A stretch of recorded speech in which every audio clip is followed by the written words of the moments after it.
Hello, I'm Oral and welcome to Speaking of Everything. With me, I have a very, very special guest, President of the Chamber of Commerce. This is Brandon. How are you doing, man?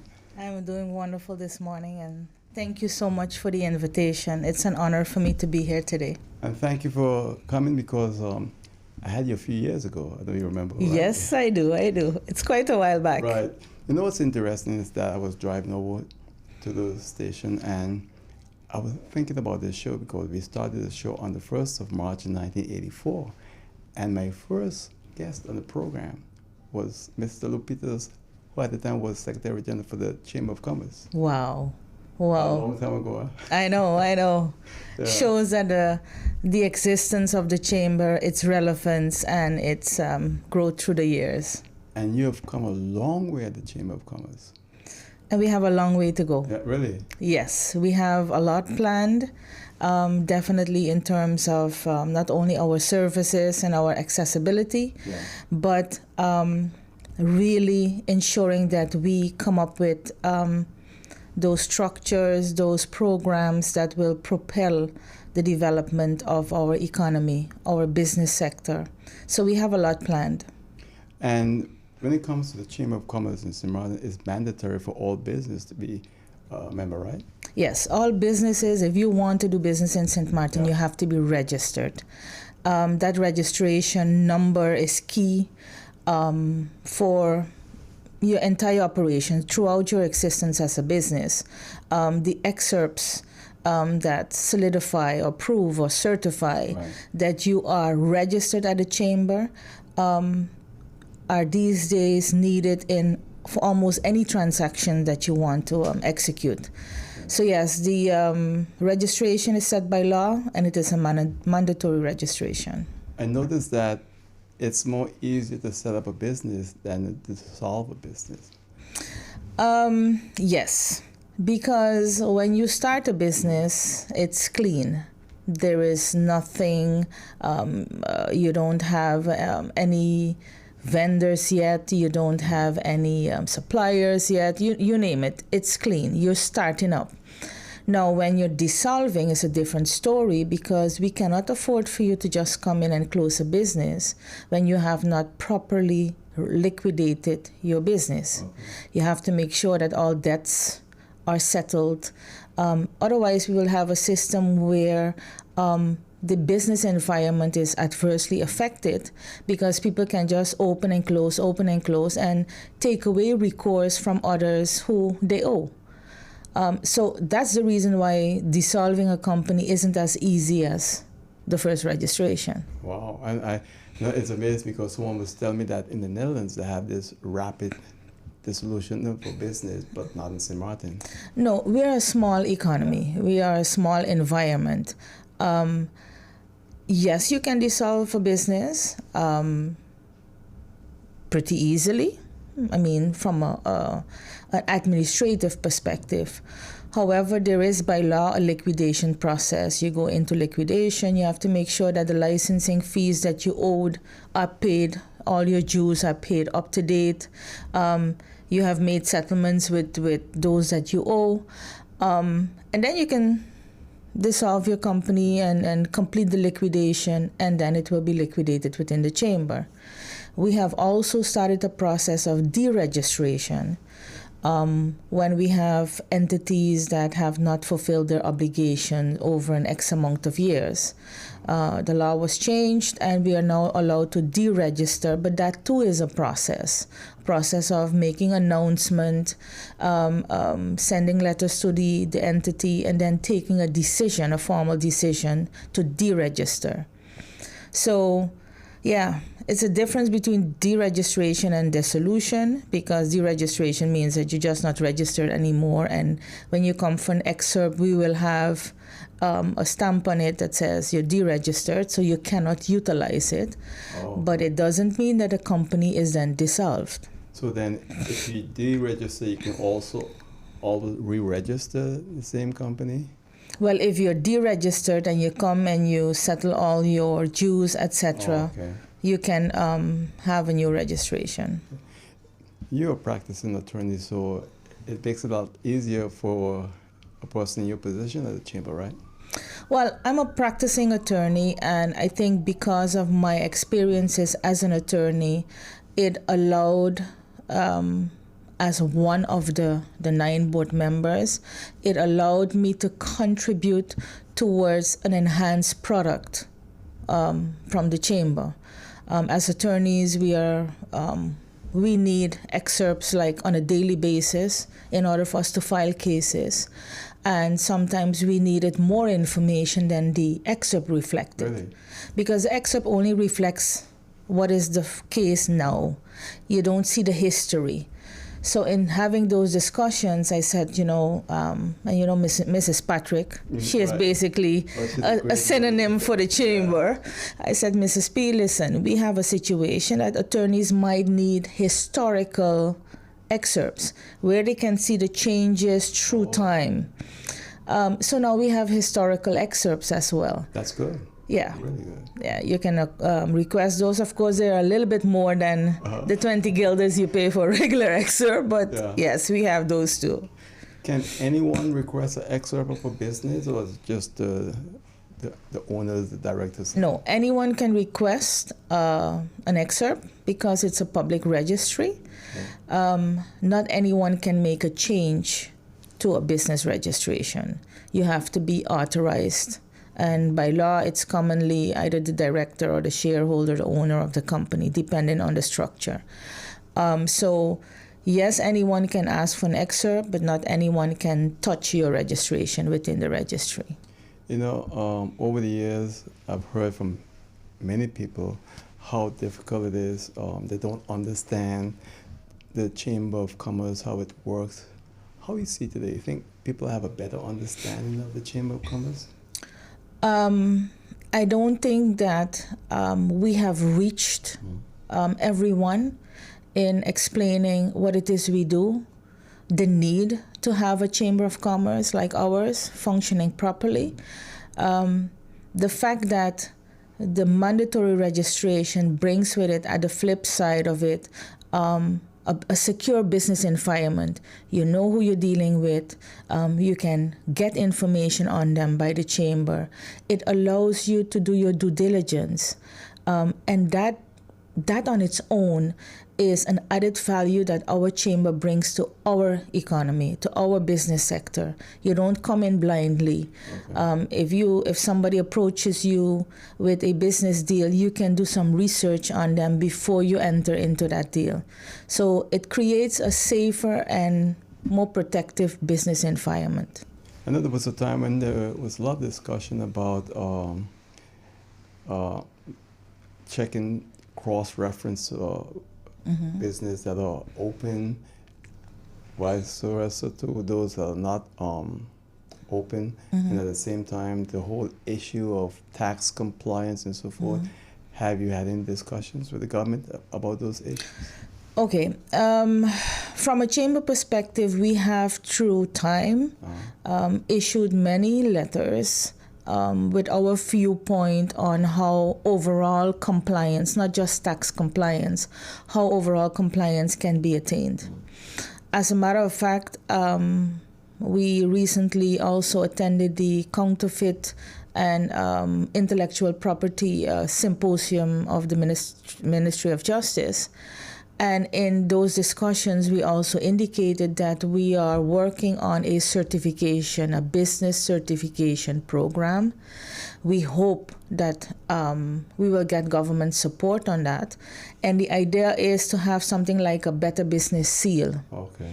So if you're fully compliant with your tax obligations, with your obligations towards SZV, with your obligations towards the government, if you have corporate social programs that you give back to the community, if you have certain training facilities and development facilities for your staff in place, you get a better seal of approval.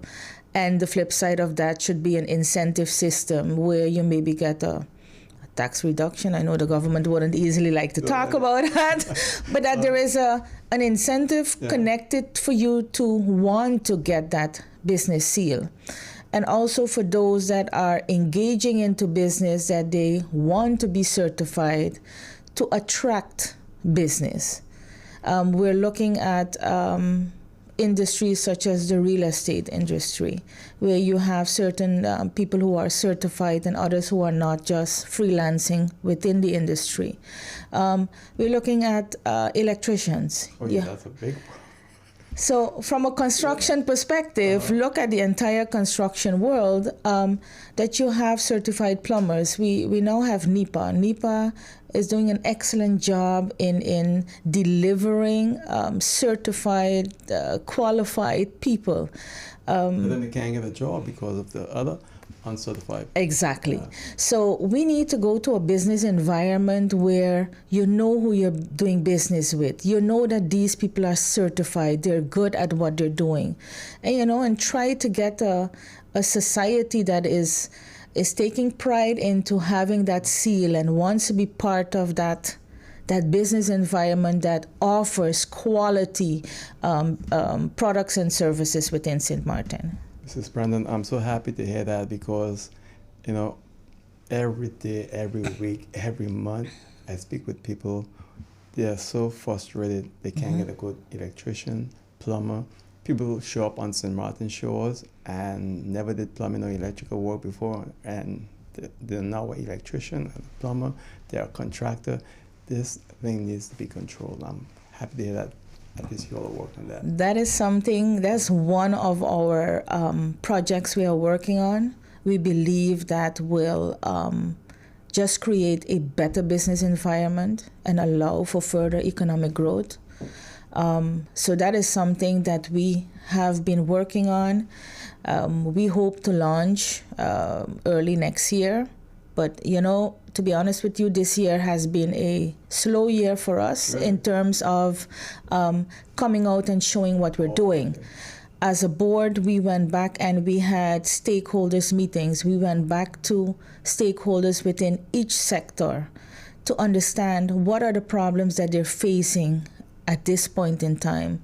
What do they need? Where do they need help? Where do they see their development going? In order for us as a chamber to know what our sector, what our business sector needs. We all come from different fields, but to come together as a group of 9 and to think that we know it all is a big mistake. So we have now for months been going back to the stakeholders, having very good discussions with them to understand what it is they need from us as a chamber. And I think that's important because too often government and other organizations just feel that they know it all. And how you describe it now is pretty good. Yeah, we need to consult. Yeah. We cannot become complacent thinking that we know it all and we don't go back to the people and ask, hey, where does it hurt right now? Where can we help? Are you right in government? Are they not responding? Do you want us to come up in our advocacy role and do something about it? So I'm saying we had a slow start because going back to the stakeholders or understanding what they're saying, analyzing it, putting it together in a plan of approach has taken us some time. And things move very slowly, Zimbabwe. Yeah, sometimes I wish we could move a little faster. So you're pretty optimistic, I assume, the way things are going. Are you talking about at the chamber or in St. Martin, period? The chamber, basically. Okay, I'm optimistic by nature. I am a go-getter, very result-oriented. And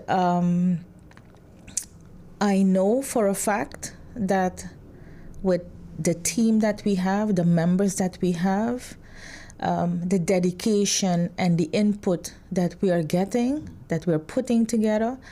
We now even have planned special work sessions on Saturdays to come together for 2 hours to really map out plans. Okay. So yes, I am very optimistic. I am very confident that this team will be able to set the basis for a structural change within the business sector. And you're seeing quite an increase in business license requests? Well, the business license requests go to the government. We for now only do the registration. So the incorporation of businesses has, in comparison to last year, maintained the same frequency, the same percentage. I have not really seen an increase because, of course, you also look at the business closures versus the new businesses, so you level that off. But it's normally between October and December that we really would know if there's an increase. Because it seems like October to December, that's a time when people say, well, I'm going for it. I'm going to do it next year. I'm coming out with my new business. So most of the new businesses are registered between October and December. Okay. How has it been with the tax office in terms of collaboration and sharing information? Okay, so sharing information is always a ticklish situation because by law, certain information can be shared, some information cannot be shared. The tax office prides itself on not sharing people's information. So that is ticklish. What we do try to do is have a better communication and collaboration with the tax office. As you know, things have changed. As soon as you incorporate a business, you now have to ask for a CRIP number. So these businesses have a registration at the tax office from the onset. It used to be different. After you gotten your license, your business license, then you would go and apply for a CRIP number. Right. So many businesses started operating without the tax office ever knowing. So the change is good because everyone is now registered. The danger with it is that if they do not get the business license, here you have an entity that is established with a CRIP number, with a COSI number, but not with a business license and can't operate. So that's the flip side. Okay. In case you've just joined us, I'm Oral. This is Speaking of Everything. I'm speaking with Brandon, who's president of the Chamber of Commerce Industry here in St. Martin. We're speaking on Hot 99.9 FM radio, Facebook, and YouTube. When we come back, we'll continue right here. Please stay with us.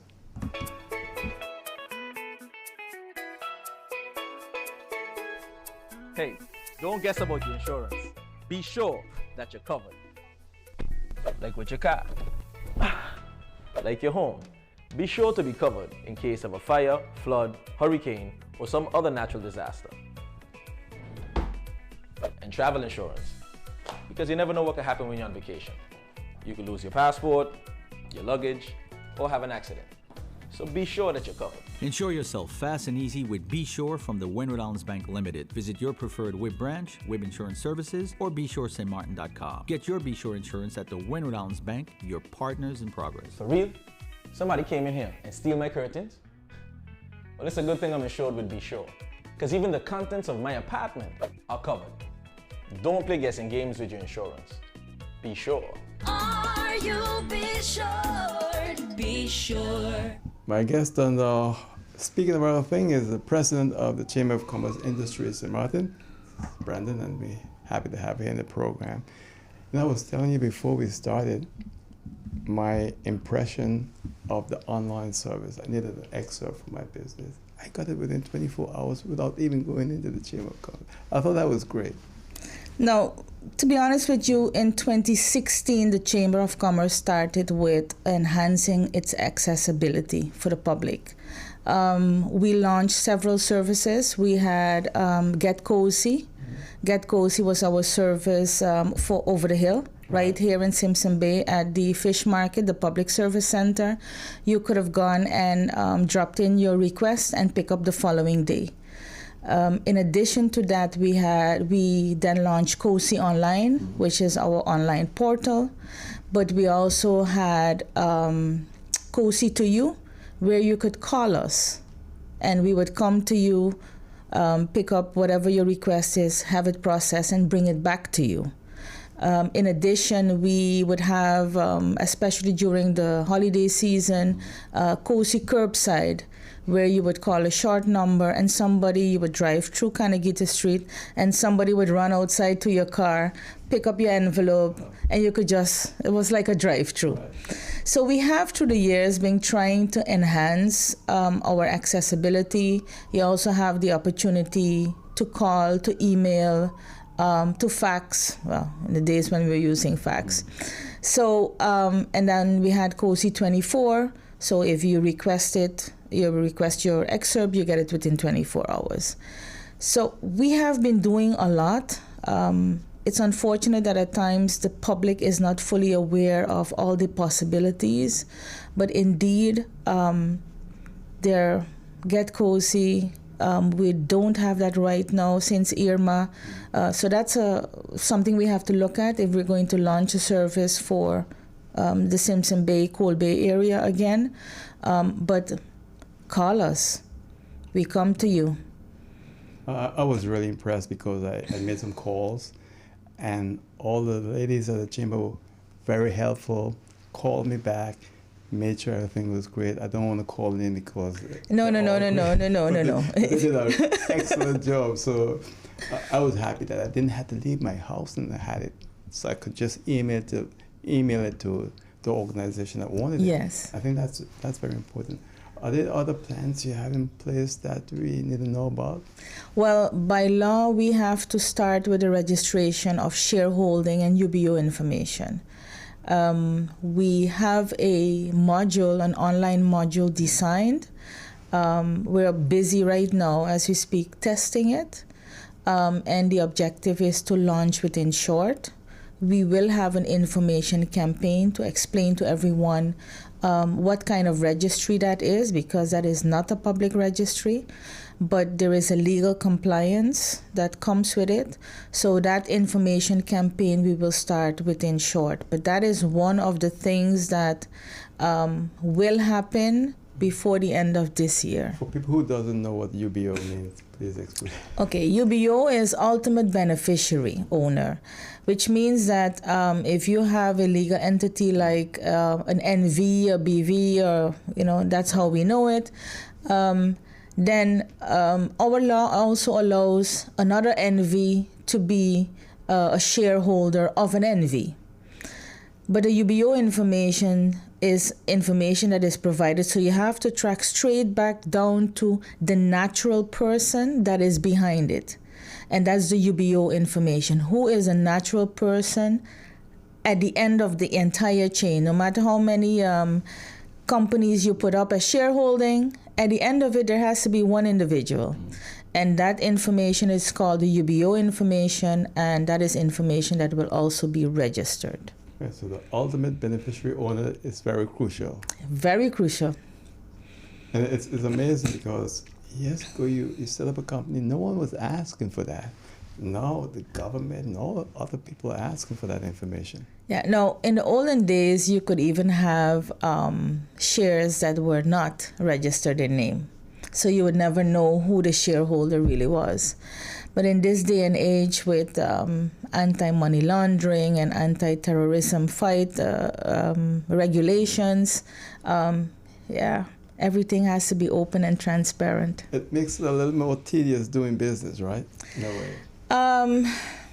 No, it forces you to have a good administration set up from the get-go. And that is one of the things as a chamber we are focusing on in coming out with a program to assist and help people who want to start a business, give them access to all the required information free of charge. That's good. So they can set up the business proper from the onset. Once you do that, compliance follows easily. If you don't have a proper administration, you end up in trouble very soon. And a lot of local people are afraid because it looks so difficult.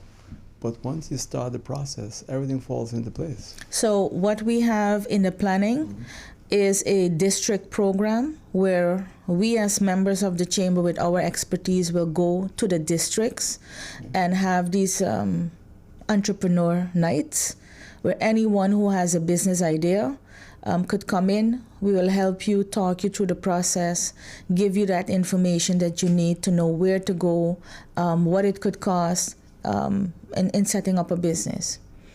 So that is one of our programs in the works as well. And a lot of local people start with a sole proprietorship before they go over to a BV NV, right? Yes, because it is a cost factor. Setting up an NV is almost close to $4,000 right now.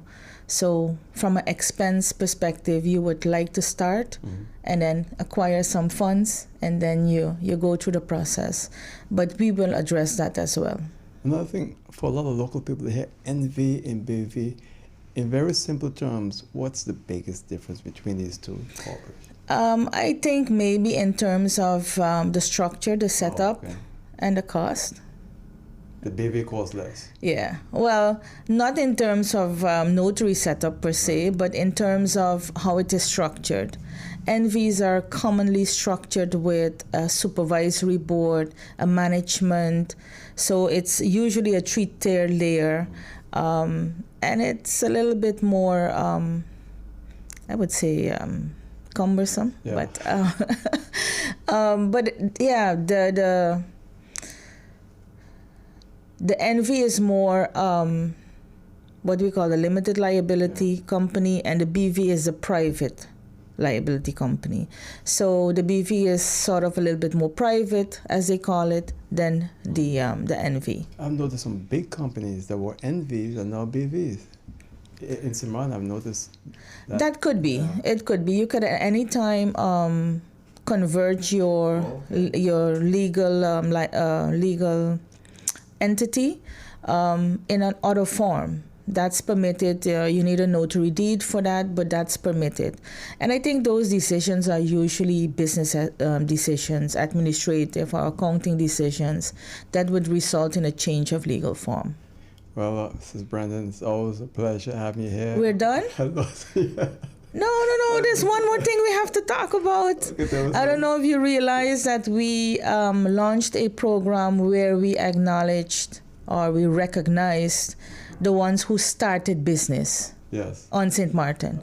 And I think that that's a long overdue program where we go back to every sector who started it. Mr. Lake was one of them, right? Yes. Right. And we will continue that program through next year. That's an excellent program. Thank you. So, again, congratulations. Thank you. And we'll have you back sometime soon, all right? I hope so. Thanks It was a again. pleasure. Thank you so much. Pleasure to have you. All the best. And that's it for now. See you next time on Hot 99.9 FM radio, YouTube, and Facebook. Take care. Bye.